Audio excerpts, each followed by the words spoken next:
purpose of this video is intended not only to help anyone avoid losing their money and or Steam items.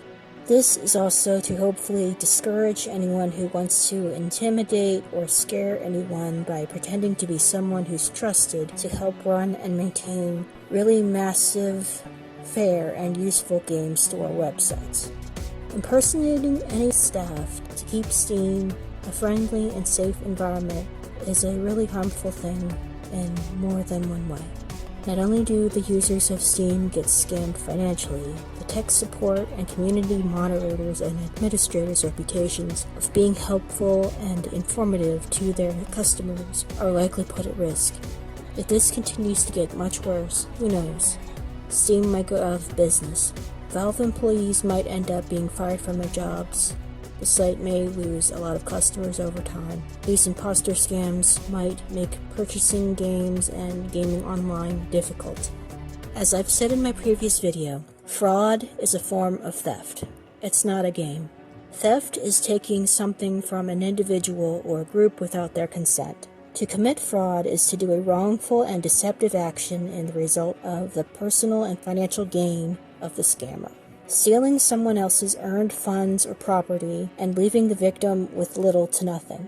The loser who scammed me of $150 through Steam gift cards made a huge mistake.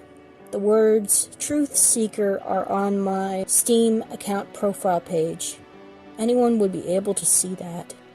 To be a truth seeker is to care a lot and hold a deep investment about the truth and integrity on any subject. This also usually means that the person is a critical thinker. This malicious crook will eventually regret what he did. I've learned a great deal from my mistake, and I will share my research as to how this scam works.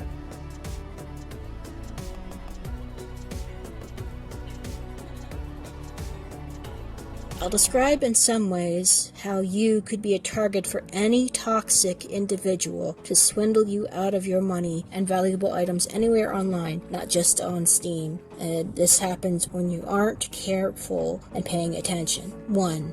You're friendly and like to please people.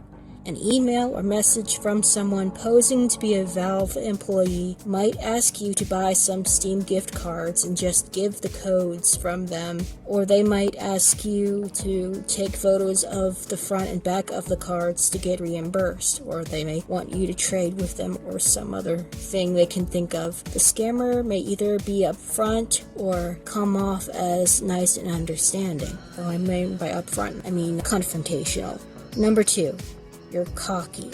If you think you're smart, confident, and immune enough to these scams, you might want to think again. Some of these fraudsters tend to be better skilled and more creative than the amateur ones. 3. You already made a mistake and were scammed before. There's a chance in which you may be a target for other fraudsters after you get scammed one time or a second time or something like that. Some may put what information they find on you and sell it to other scammers or criminal rings. There are some really despicable, sick people in this world. I don't think I need to go any further in explaining that.